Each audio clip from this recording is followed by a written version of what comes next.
Hi, welcome or welcome back to Books and Bocadillos. I have a special video for today. So this week is my third booktube anniversary, and I want to say thank you to everyone who has subscribed to my channel, who visits me on a regular basis when I post and leaves comments and reaches out and has become a friend to me. And to those who just watch and come and go, thank you to everybody who takes the time to view my videos and hear what I'm up to in my reading life. And as a way to say thank you and celebrate, I have a special guest joining me, and I will share our video chat in just a bit. So grab something comforting, something warm if it's cold, something cold if you're in a warmer climate, and enjoy just a chat with a friend as we celebrate my third booktube birthday. My actual booktube birthday was yesterday, Thursday, January 29th, and this video was filmed a week ago, a week before my actual booktube birthday, before the events that happened recently in Minneapolis and the death of Alex Pretty. So I delayed in getting this edited and posted because I was kind of unsure about putting up a celebratory video at this time, but I've gone ahead and just decided to post it anyway, and perhaps it might be a comforting watch to anybody who just needs to sit and have a chat with a friend. So join me and my friend, my mystery guest, for this episode of Books and Bocadillos' third anniversary here on BookTube. Stay tuned. Yay! Okay. Okay, so we are recording, and I just want to say thank you, Melinda, for joining me in this very special episode of Books and Bocadillos. Yes. Is my third anniversary on BookTube, and I didn't want to celebrate alone, and I just felt like I needed a friend. So I reached out to you, and I'm so grateful that you said yes. And I'm happy to do it. It's going to be fun. So I thought we would just have a chatty video and just talk about time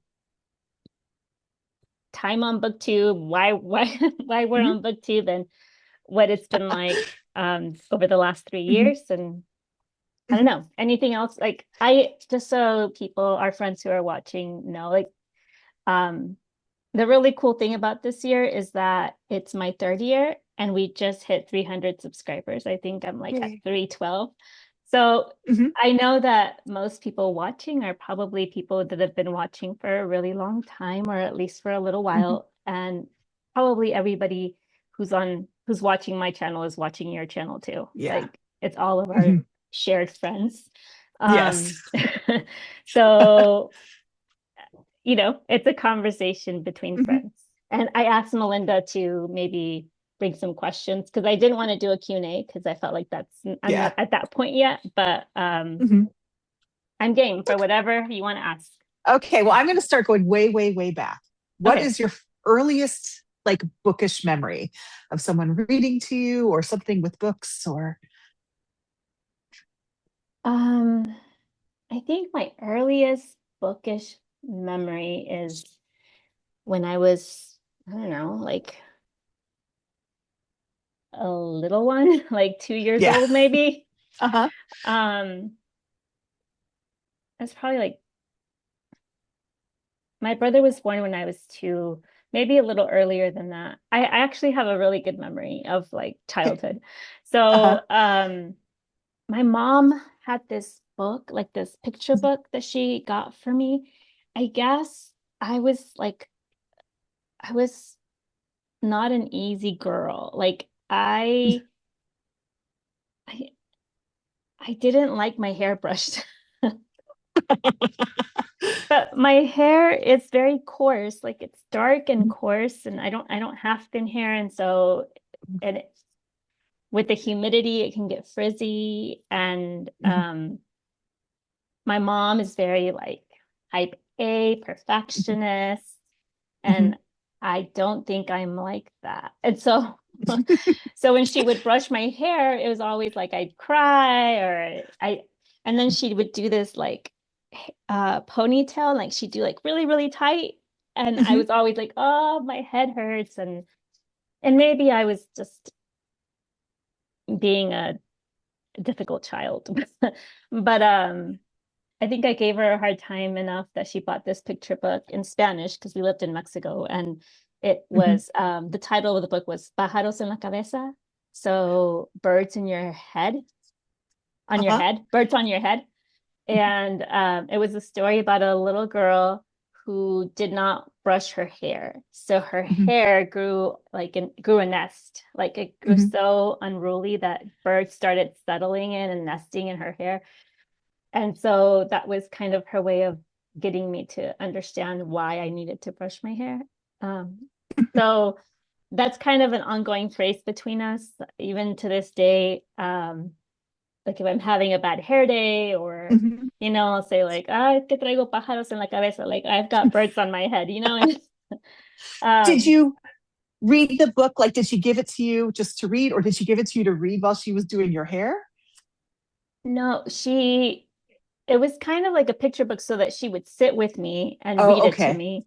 And so Uh-huh. I remember like hearing it over and over and over. And I remember the book and I remember Mhm. it was like cartoon girl and her hair like all I tried to look Uh-huh. for this book and I Mhm. haven't found it. I don't think I think it's not out anymore, but I haven't been able to get myself a copy of it. Most of the stuff that I Oh, had in Mexico stayed in Mexico when we came over. So when we yeah. came, like I came with just the clothes I was wearing and Mhm.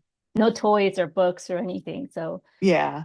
I never got any of the stuff that I had early on. Yeah. Mhm. Well, that's kind of that is a it's interesting. Well, first of all, you were not an abnormally difficult child because my daughter was the exact same way. And if I had had that book in English, I would have given it to her. So that's nice that you have that um, sorry, my phone is doing something weird here. It's nice that you have that like memory that's really tied to something else and kind of shows, from really early age, you said that reading was more than just reading. Yeah. It was like to tie you in together, tie you in, to tie you into like this is an experience and there's something about it. So Mhm. did your mom read to you a lot as a kid? Your mom or your dad? My mom read to me. Yeah, my mom read to me a lot as a kid. Like my whole life, it's like pre-immigration, post-immigration. Yeah. So like pre-migration, like my Hmm. mom was a stay-at-home mom. Hmm. And so my early memories of my relationship with my mom is yes, she was home and she Hmm. read a lot and she played a lot and she's like super duper involved. Hmm. And like best mom ever. Hmm. um Post migration, she had to work. So, Hmm. and then when we were here, um, she didn't speak. She just still to this day she doesn't speak English. So Hmm. I think once I started going to schools in the United States and I was Hmm. doing the English immersion program because at the Hmm. time we didn't have bilingual education. So Hmm. I was in English immersion, kind of like sink or swim kind of strategy. And I remember they wanted to retain me Hmm. um, in like first grade. Was it first grade or going into first grade? They wanted to retain me, and I had the best teacher, and she advocated for me. Hmm. She went to the principal. They had a meeting with my mom, and prior like to immigration, I was in a private school in Mexico, Hmm. and the private school was taught by nuns, and the nuns were really strict, like super duper strict. And Uh-uh. so it was pretty advanced education. I knew how to multiply, like Wow. add, subtract, and multiply at the age of 5. Wow. Math is like a really rigorous program in Mexico. So a lot of Mhm. like math is pretty advanced. So you're in kindergarten and you already know how to multiply at least like up to 10, like you 1, 2, 5, and 10. Maybe the 3s and the 4s are still like you're still working on that, but yeah. They taught cursive at the time. Like I'm dating myself because they don't teach cursive anymore. But when I was in Mexico, the nuns taught us to write in cursive. So all of my writing was in cursive. So when they wanted to retain me here in the States, my teacher went to the principal and said, like, this little girl can multiply. She like knows all this math. She's super advanced in all these other subjects, just she doesn't speak English. But in terms of all the other subjects, she's really like ahead of the rest of the class. So they asked that I be put in summer school to like get intense English classes. And my mom agreed to have me go to summer school, made arrangements for getting me to summer school. And so I had family already in the United States. My mom had like sisters who were all here and cousins who were American citizens. And one of my cousins was really bright. Like she's amazing to this day. She's like all-star, like super bright gal. And my mom pulled her aside and was like, I need you to read these books. And my mom went to like the book fair at school, and the principal and the teacher told her, you need to get her audiobooks. So my mom bought like a stack of audiobooks and told my cousin, here's a tape recorder, like a cassette recorder. And like the books that weren't on audio, she just had my cousin read them aloud and like recorded them. So then I had audiobooks, and then I had books that were recorded on tape by my cousin. And then she just all summer I just spent listening to the pronunciation and like reading, and that's how I learned English. That's cool. So post migration, my mom didn't read to me, but she got somebody to read to me, and she had books recorded, and then that's how I learned to read. As far as being a reader, do you think that your bilingual experience, do you think that helped make you a reader, or was it a obstacle or a challenge to becoming a reader? That's a good question. Yeah. I think it can be both, right? Like, yeah. I think I'm a nerd. Well, I'm a nerd. I don't think I'm a nerd. I know I'm a nerd. So just what I mean by that is that I just love school so much. Like I loved learning, and I like to be challenged. And so I didn't know the language, but I had the motivation to learn, and I had the like drive to like try to be like, I've always kind of had this drive to like, I wanted to be the best student I could be. And so I went to school, and I mean, I did pretty well in school. So I really applied myself and like tried a lot, and like, but I think I had that kind of personality to where maybe for other children, if it gets too difficult, they might not have the motivation, or they might just get frustrated and get down on themselves because they can't do something. And I kind of had the opposite reaction to the problem. Like I was like, no, I really want to learn this language. I want to conquer this. I want to excel. And so then even just as a child, like I just had that internal drive. I was telling Pat, our mutual friend Pat, that I was the kind of kid who I was probably super annoying. I was in the backseat of a car, and I would read everything, like every sign on the side of the road. I would just be like reading every billboard, like, and out aloud. And I'm like, no one ever yelled at me or told me not to do that. I guess I was just a reader, like cereal boxes, encyclopedias, like anything that I could get my hand on, I just devoured it. Yeah.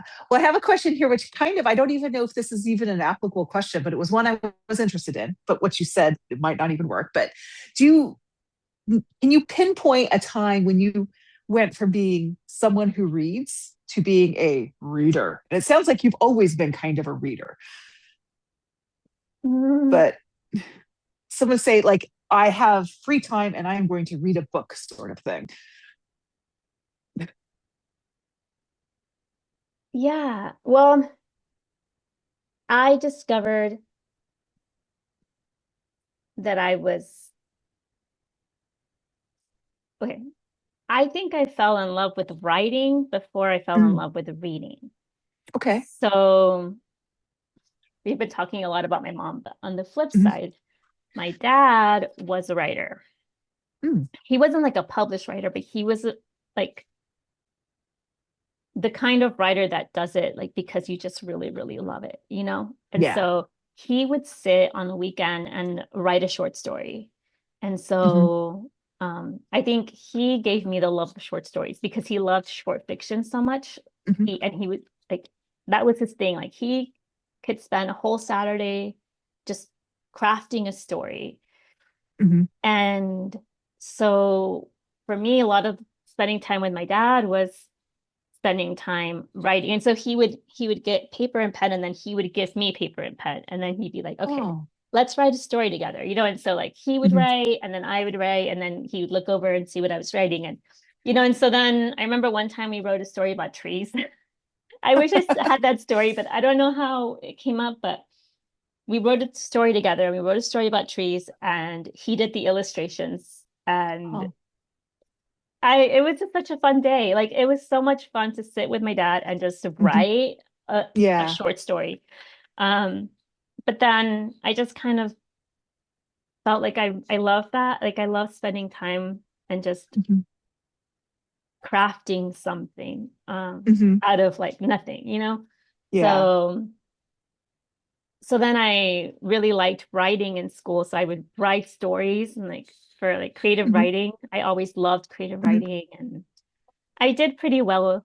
I I wish I could have spent more time writing it, but um I didn't and but I enjoyed a good story. So then Yeah. probably I want to say it was either there's two books that like were the joy of reading for me. One was Nancy Drew. Hmm. Like I would check those out of the library and I couldn't get enough of Nancy Drew. And then the Hmm. other author that was just my favorite was Beverly Cleary Yes. and the Ramona books. So when I Hmm. went to Portland, when did I go to Portland, Melinda? Was it like It was like a year and 2023, a half ago. right? Yeah. Yeah. Uh-huh. I feel like it was just the other day. But when I Hmm. went to Portland, I wanted to go see the Beverly Cleary. I bought a book in Portland about Beverly Cleary and the Uh-huh. Ramona books. And you've talked about it on your channel. And I always love when you Uh-huh. talk about it because I just love Beverly Cleary so much and the Hmm. Ramona books. So being in Portland, I could see like the story, like, Hmm. like the Ramona Yeah. house and the Ramona story. Yeah. It was just so much fun. Did you go see the Ramona and Henry and Ribsy statues?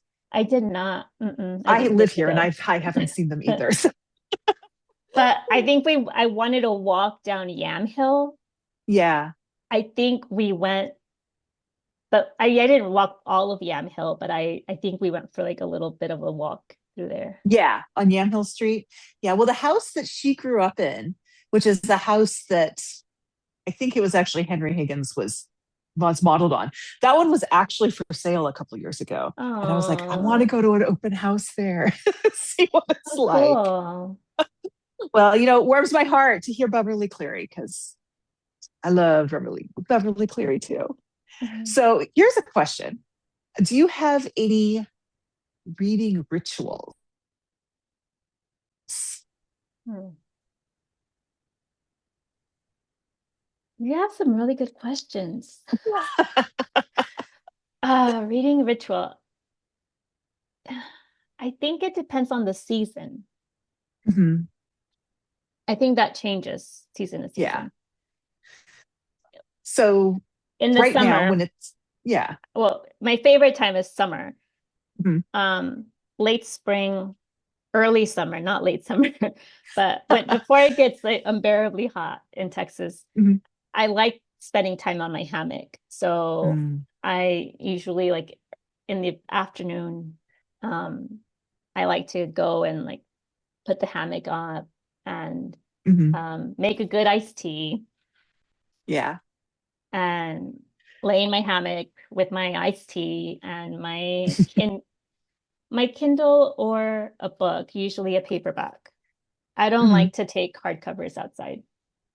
Mhm. I have this weird thing that I worry about ruining a good hardcover, like Yeah. outside. Sometimes with the humidity, or I Yeah. spill something on it. So it's usually like a paperback and or a Kindle and iced Mhm. tea and my headphones because I Mhm. like to listen to music. I like listening to music when I read. And sometimes if I'm reading a book, and I know you know this because I did this for one of the books that you like we read for the book club. Mhm. If a book has a lot of music in it, then I Mhm. end up like looking up the songs that the author Yeah. writes into the story and then creating Mhm. like a memory playlist that then I can listen to and it reminds me of the story. Yeah. So I do that when there's like when music is a big part of the story. Mhm. In the winter, I'm kind of going opposite, summer to winter. In the Mhm. winter, I I usually read indoors. Usually it's like a beverage, huh? I think it's like summers are I connect reading to drinking, sipping iced tea, and in the winters Mhm. it's more like a hot cocoa or Yeah. a good like loose leaf tea. Mhm. Um, What music do and you listen to when you're reading? Just it depends on the book. Mhm. Um, I can pretty much listen to anything. I don't, and I've heard people say like, oh, not if it has words, but I don't really, I don't, I can drown out the words and just like, Really. mm-hmm. That's a talent. Because I'm one who can't do it with words. Like I do listen. Well, sometimes I listen to music when I read, but it's got to be like a very certain kind of music. So I think I like the ambiance. So like I can yeah. sit in a coffee shop and read, and I don't care Mhm. what what they're playing. I can kind of just tune out the words of the songs and just like let the Mhm. ambiance. So I don't blare the music, but I have it just like Mhm. enough to where I can hear it, but it just kind of maybe creates a feel. Yeah. In the winter, oddly enough, in the winter, I think my go-to is like classical music. I don't know Mhm. why it feels more right for me. Like, so I Mhm. listen to a lot of, um, what is it called? Is it vitamin strings? VSQ, Vitamin String Quartet, I think. Oh, okay. Yeah. I like them a lot. I listen to them a Mhm. lot. One Mhm. year on Spotify, I was like in the top, I don't know how many people who listened to them. But they were kind of like my go-to to have, especially like with Bridgerton. Oh my goodness. When I read Yeah. Bridgerton, I love and now that we have the Bridgerton series, Uh-huh. I will have the music from the show playing as I'm reading Mhm. the Bridgerton books. You know, I have never read nor watched Bridgerton, but I have a playlist that it's a Spotify made playlist. Um, it's like gentle classics for sleep or something like that. And it has the Bridgerton music on it. And I'm like, that's good stuff. It is good stuff. Yeah. I love the Bridgerton soundtrack. Yeah. Mhm. Do you make your own playlists or do you have, is it just sort of, I mean, I know you said like classical music in the winter and something else in the summer, but do you like make your own playlists sometimes or do you A lot have, of the or time I do. Mhm. yeah. Okay, that's cool. And I was going to ask, so I have this question that I almost always ask when people do ask, they ask me anything, but you kind of answered it. So I'm just going to ask it now because I was going to close off with it. But like, what is your favorite? What is your go to hot drink and your go to cold drink? And you've already said Iced iced tea in tea. the So what kind of, summer. mhm. And is Um, it just a black iced tea that you make? my favorite iced tea is guava. Okay. It's an herbal. Yeah. and I love it. There's another one that I discovered recently that a local to me coffee shop sells, Mhm. and it's so good. It's like hibiscus with lemongrass. Mhm. Mm. Um, Hibiscus and lemongrass and something else. I can't remember, but it's also herbal and so good with like on Yeah. ice. Yeah. So those are my go-tos, guava and a mix of hibiscus lemongrass. Mhm. In the winter, it's usually like um I like a café de olla, which Mhm. is like a coffee but mixed with cinnamon and star anise and cloves. Mm. Also like Mexican hot chocolate. Mhm. Um, it's just like hot cocoa, but with like Yeah. maybe the molasses or the Mhm. cinnamon. And this molasses Mhm. also go in the café de olla. Um, Fun. so those are like two. I wish I could say I have some cocktails, but I don't know. I haven't really been into drinking, like into bartending for myself lately. I haven't had a cocktail in I don't know how long, and I haven't made one in a Yeah. couple of years, but Uh-huh. I used to enjoy like doing some mixing and just kind of Mhm. sipping on something like that, but not Mhm. lately. So I have a question because I know you love food writing and cookbooks and all that. When you read it, when you have a cookbook, do you are you the sort of cookbook user that goes right to the recipes, or do you actually kind of read it like a book to get a feel of it before you kind of dive in? It depends on the cookbook, and I think I do both. Okay. Like Okay. Samin Nosrat, oh, I have her cookbook back there. Samin Nosrat's new cookbook, Good Things. I Hmm. love I love the way she writes. And Hmm. so I do spend time in like reading it. So chapter by chapter, story by Hmm. story. And she does a really good job at introducing and like the way she thought about the title and good things come in and like Hmm. all the different Hmm. chapters. It's so Hmm. good. And I've heard her in interviews and she's very much about community and bringing people to the table. Hmm. And so she has a lot of anecdotes about her friends and her loved ones who inspired a certain Hmm. recipe or like a cookbook club. I think she has like a Hmm. cookbook, not a cookbook club, but a like a cooking club or a supper club or Oh, something like that. okay. Hmm. And on Monday nights. And so Hmm. she talks about that. And so I like because she does such a nice job at like telling stories. I like reading it like that. I don't necessarily go to the Hmm. recipes. And a lot of her recipes are not vegan. So like Oh, in yeah. her case, like some of them are, but and some of them I Hmm. can veganize, but Hmm. I think I buy it more for the like the memoir part of the cookbook. Hmm. Yeah. Mhm. So is that so you in your mind you kind of divide up your cookbooks between the sort of memoiry ones and the ones that like the ones that really cater to what you want to cook, sort of. Would you say that's accurate? Okay, so like there I have a like a vegan very bean cookbook and it's all about beans. And it's like making all sorts Okay. of things with beans. There's really no Hmm. narrative to it. Really, it's just a bunch of recipes. So for that Yeah. one, if I know I want to make a veggie burger, a black Hmm. bean veggie burger, I'm gonna go to that one. I'm gonna look at like, okay, they have the lentil burger, they have the black bean burger, they have the chickpea burger, and I know I Hmm. can find some really good recipes in there, Hmm. but there's no story to read. So Right. like that's a kind of cookbook that is jam-packed with recipes. Like it's got so Hmm. many recipes and it's the good quality recipes, but it's not going to be entertainment. It's just Right. going to like be a Uh-huh. resource to get to a recipe.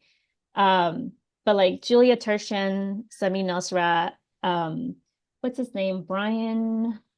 He did the one that was about veggies, veg, veg soul, veges, the soul of Hmm. vegetable, and Afro, Afro vegan. He did Afro vegan as well.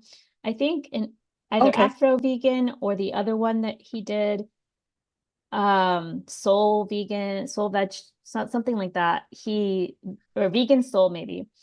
Mhm. he made a music playlist. Oh, So nice. he tells all these stories about family history, about growing up Black in the United Mhm. States, and like just the history of like his Mhm. family. And so there's so much.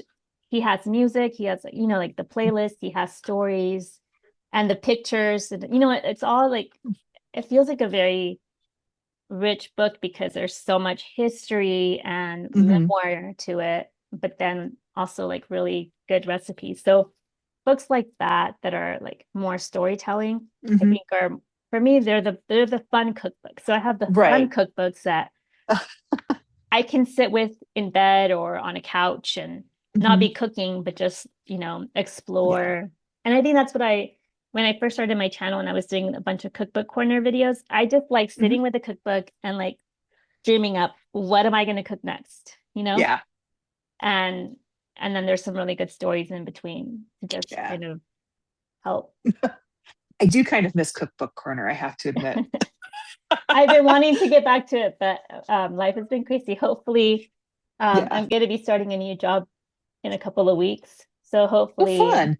I'll have more time to record Yeah. videos. Because your current job, you travel a lot, right? Like you Yeah, drive around a lot. I And this drive one around a won't lot. be, Not oh, as that's much. good. Not as much. Yeah. That'll be nice.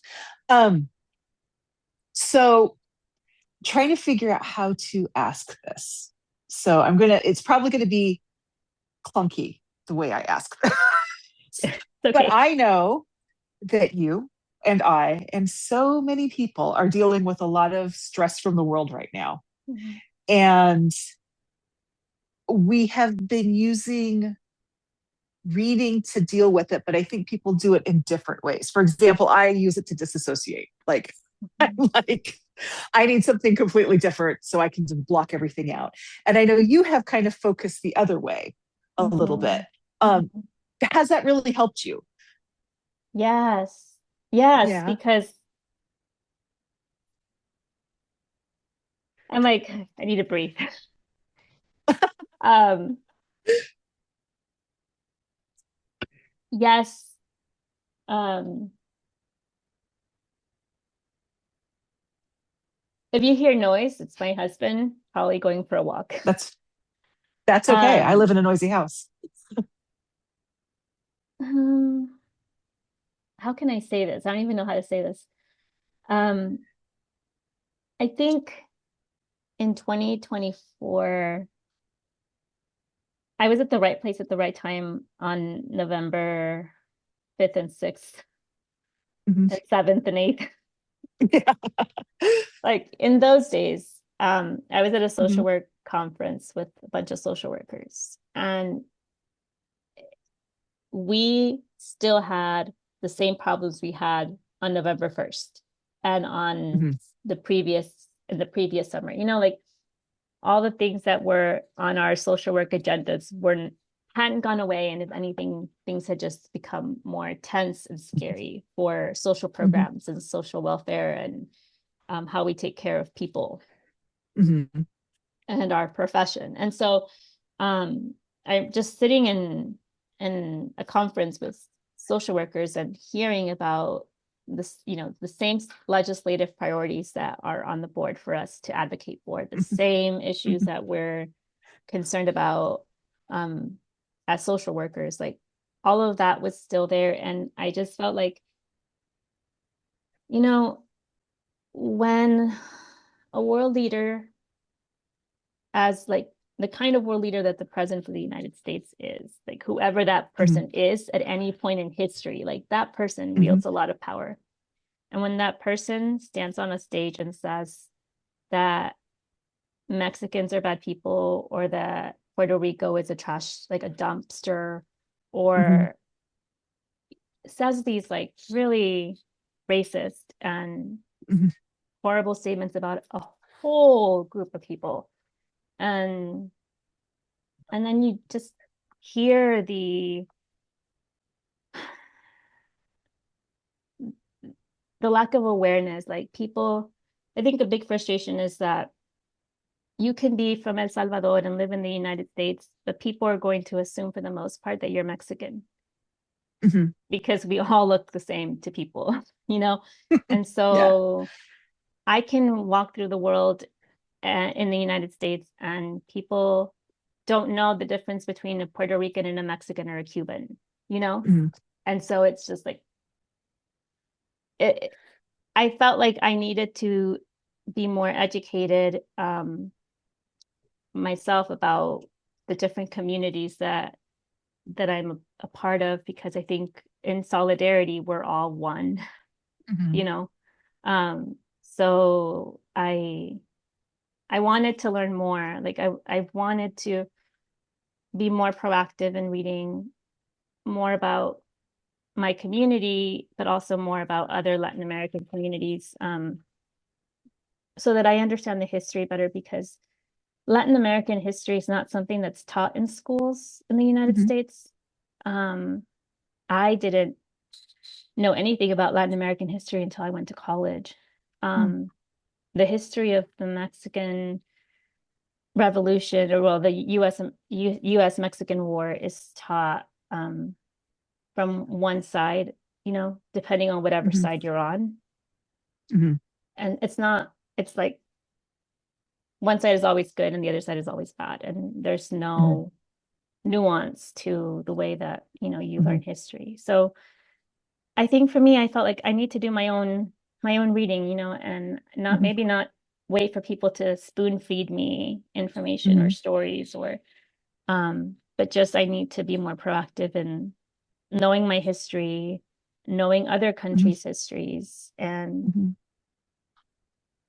talking about it, because in the publishing world, people who are brown and black don't get the same kinds of opportunities for public, or like even get paid the same, you know, as a white person. And so oftentimes there's less marketing for those books, and there's a smaller audience for those books. And I mean, you know this, like you're someone who is really well read and reads diversely, and sometimes it feels like you feel like you need to read this so that you can talk about it, so that maybe someone else will hear you talk about it and want to read it as well. And sometimes it's not even like the quality of the book, but you just want more voices out there doing this kind of work, and you want people to hear like other stories, other perspectives, and it just makes us better, I think,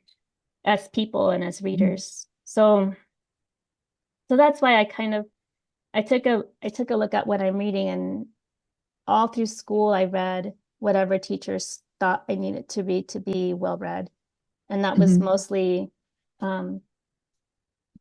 British and United States literature. You know, it was never Canadian literature, it was never Mexican literature, it was never any other kind of literature. Yeah. So I just kind of felt like I need to do better at just, if I don't tell myself you need to read Mexican literature, then I'm going to be influenced by the people I'm watching. And if I'm in the United States and I'm doing booktube in English, most of the people that I'm in connection with and communication with on a daily basis when I'm on booktube, it's going to be our British friends across the pond. It's going to be people in the United States, and we're all reading the same things. And I just wanted to be more intentional about spending time reading Latin American. I don't know. Is that what you were asking me? Yeah, no, but I think it's important. I think you're making a really good point. It's like, if you know these communities, you know their history, you know the history of where they came from, it's a lot harder to demonize them. So I think it is really important. And I don't know if this makes you feel any better, but just to let you know that my daughter, she's in the IB program, and her class is History of the Americas. Oh. And they started with the Mexican Revolution. So she is learning some. That's great. Yeah. So I'm gonna quiz you off the top of your head. Can you give me 5 Latinx authors you'd recommend? Oh, okay.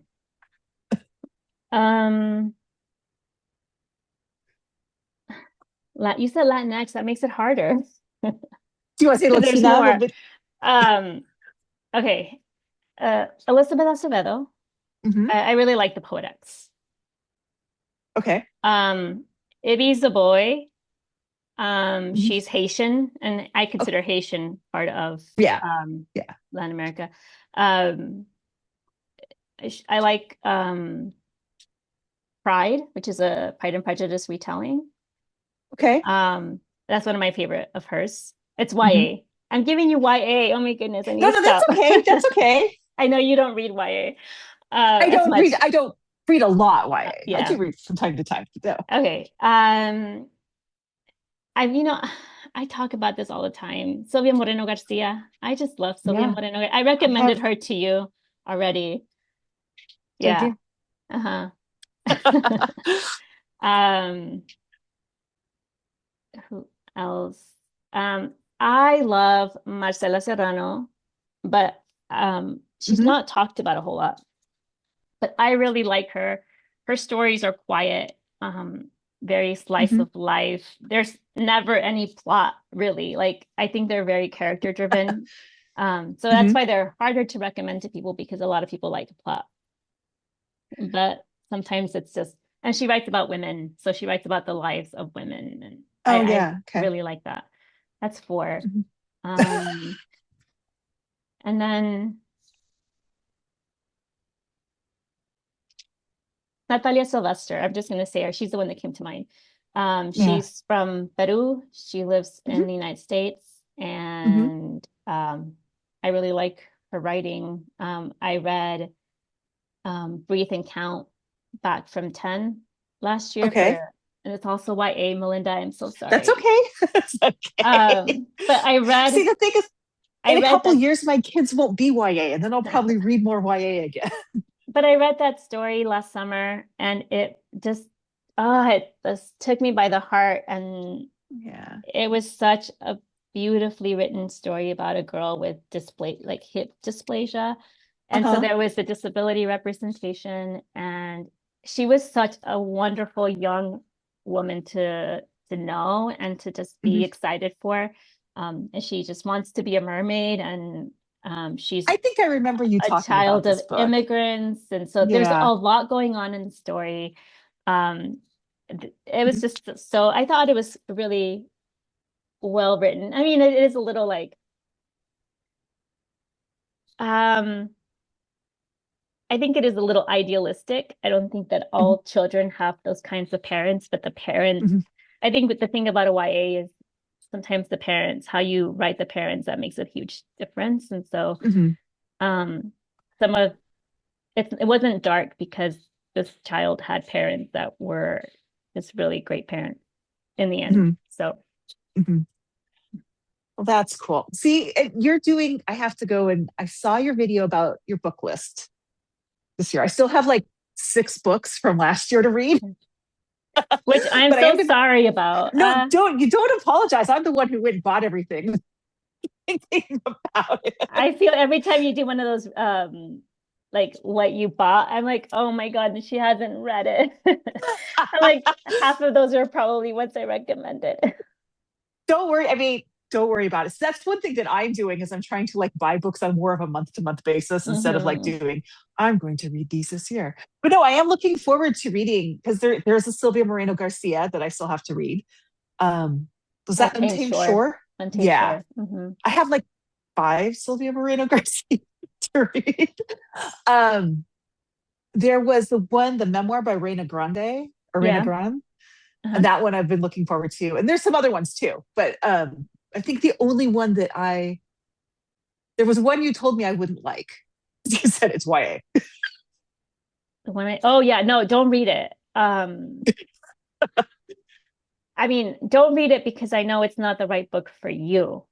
Right, right. Not because it's a bad book. No, that's, Yeah, it's a great book. It won the Prince Award, and yeah.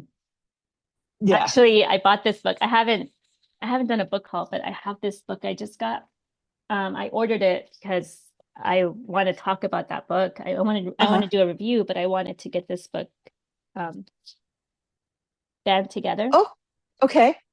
It's an anthology of books written, YA books that were written that have been banned in the United States. Mhm. And the editor of this book is the author of that book, Ashley Hope, that is. They all talk about books that have been banned for YA. Okay. Yeah. And I'm looking forward to reading the anthology and Mhm. learning more Oh, so about their books. is that an anthology or is it like an essay collection? It's in it, well, it's an essay collection. Okay. But so it's Well, people writing about the books. yes. Oh, okay. Mhm. Well, it's definitely there's no shortage of books being banned, unfortunately. And some of these authors have written graphic novels because there's like Mhm. illustrations in here like that look like graphic, like for example, like you know, Oh, some of these are cool. written in more like illustrations and then Hmm. others are more prose. But Hmm. it it looks like it's really informative about what authors are doing to address the Hmm. banning of books. And Hmm. and so the book that I don't want you to read is a banned book, but it's a very difficult book to read, and I understand why some people might think it needs to be banned. I don't think and I don't agree with book banning. But Hmm. yeah, for some kids, maybe they might need someone to talk to after they read the book. And it's just that's Yeah. why we have librarians and teachers and parents and friends to help Hmm. get kids through difficult stories when they're ready for them, you know? Yeah. Hmm. Sorry, my back is gotten up here like that. I just had a question that went out of my mind. Oh, did I don't know if you saw this yet. I did get this book Oh yeah, I did see that. that you I recommended to me. It's a Europa Yeah, edition. I really hope you love it. Well, I hope you like it. I love Europa editions. And I said I have to read this because Shauna, our friend in our book club, she's like, I want to read that book when you're done. The pressure's on. I have to read it. But let's see. Okay, here's a question for you. Do you have any white whale books you know you want to read, but you haven't because there's something holding you back from it, or it's a book that you have a goal to read, but you feel Mhm. a little intimidated? Yeah, the first one that comes to mind is Moby Dick. That's a great Um, white whale book. yeah. Sorry. Like literally and figuratively. Um, yeah, I don't know. Do all men say that this is their favorite book? Because my husband says this is his favorite book, or at least one of his favorite books ever. And I've never read it. So I feel the pressure to read Mhm. my spouse's favorite, or at least like top five favorite, you know? Yeah. And I have no real interest myself in Moby Dick, Hmm. but I feel like I'm missing out. And, and maybe I should read it because it's important to someone I love. So I should probably read it. I don't know, maybe I just need someone to say, I'll read this with you. I But have read Moby Dick, and huh? I have read it. I read it in high school, and my take on it is I probably actually would enjoy it more now than I did then. But I think the story is fantastic. Problem is, there's a lot more than just the story in that book. So now, I mean, like one of my favorite books is Les Miserables, which is like a story and a bazillion, tangents. So I might actually like Moby Dick more now, although I don't have the desire to reread it. But The other one is Don Quixote. okay, yeah. Um, I know the story of Don Quixote because Miguel Cervantes is like huge, and Right. being a Mexican child, I mean, Don Quixote is taught in school, like, and it's in everything. It's one of those, Hmm. it's like, just like Shakespeare's and everything. I feel like Miguel de Cervantes, Yeah. when Spanish is your first language, it's kind of like his story is everywhere. There's so many Hmm. references to the Quixote. Hmm. So I know the story of Don Quixote. Like I know what it's Hmm. about. I know the characters. I've seen it in media, like in shows and Hmm. TV, and but excuse me. Hmm. Um, but I've never. my mom had Don Quixote, and I remember as a kid, like I told you, I would read everything. So I would just grab books off shelves that weren't Hmm. kids' books and just read them. So I do remember I would read Hmm. through it. I don't think I ever finished it, but I remember just kind of reading chapters here and there. Hmm. I don't have a motivation to read it because I feel like I know the story, but I feel like Yeah. I should read it from start to Hmm. finish. Would you read it in English or Spanish? Um, I would probably read it in Spanish Okay. because I've heard the story in Spanish. I think it might feel a little different reading it in Yeah. English. Yeah. Well, if you want to buddy read it, Shauna has been trying to read that book for ages now. And she's like, "Do you want to buddy read Don Quixote?" And I'm like, "No, no, I don't." So maybe you two can buddy read. Yeah, I mean, if she doesn't mind reading it in different languages, I would. Yeah. Well, she speaks Spanish fairly well, so I don't know if she's reading it in English or Spanish, but Oh yeah. no, I mean, I would But read it. I'm okay. for reading a book. Like if Shauna or you or anybody were to say like, oh, I want to read this book, like Yeah. with Claudia Piñeiro, for example, I'm a part of the Uh-huh. Piñeiro project, and a lot of Uh-huh.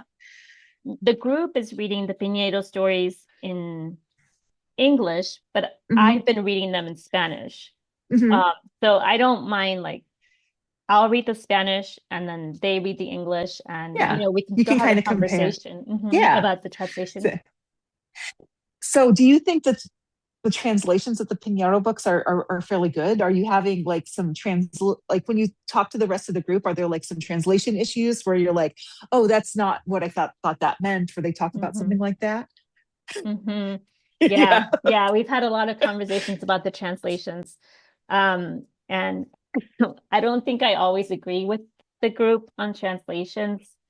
Um, Mhm. okay, here's my I hate saying this because it's going to be really, really bad. Um, okay, Elena knows. Mhm. Everybody loves Elena knows. Like all of my Not friends everybody. in the Not well, everybody. I haven't met somebody who didn't love it. Did you like it or not like Not it? like You did not like it. it. Okay. So, okay, I'm gonna confess here.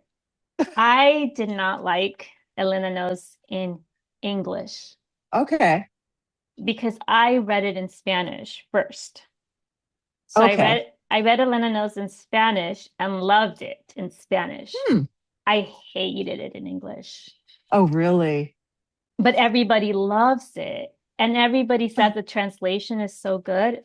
And I'm Mhm. sorry, Francis Riddle. I'm so sorry. I don't mean anything about Francis Yeah. Riddle's No. work. I just Mhm. mean that translation is really difficult.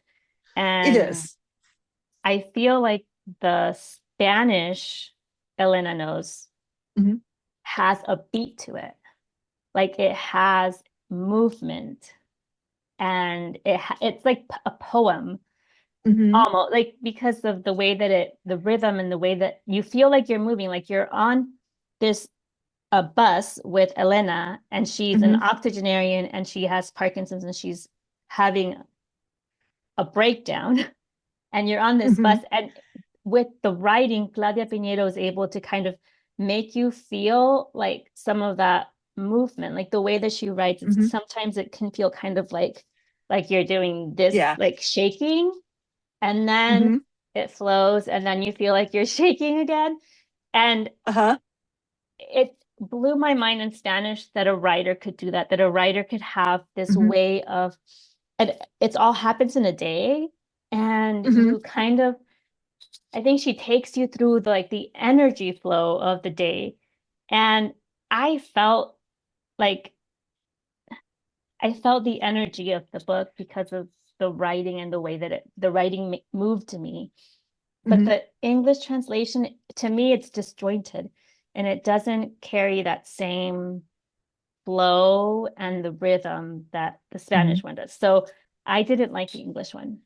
I will tell you my experience with it is I felt like that particular book, and this probably fits in with what you're saying. It felt like she tried to put too much in a small package. And it was just kind of crammed in there all together. That's kind of how I felt about that book. So now that you're mentioning this, it might be, if I if I read Spanish well enough and I could read it in Spanish, I might really like it, because it sounds like that's not an issue in the Spanish, Yeah. the original Spanish. So I think that if people can read Spanish, then I mhm. would say read it in Spanish, because I feel like Yeah. it's a different experience reading it in Spanish than it is in Mhm. English. I feel like that I hate saying this, but I don't mean it as a criticism like to the translator, but I just feel like the story in English tends to drag Mhm. more, and in Spanish it doesn't have that same effect. Yeah.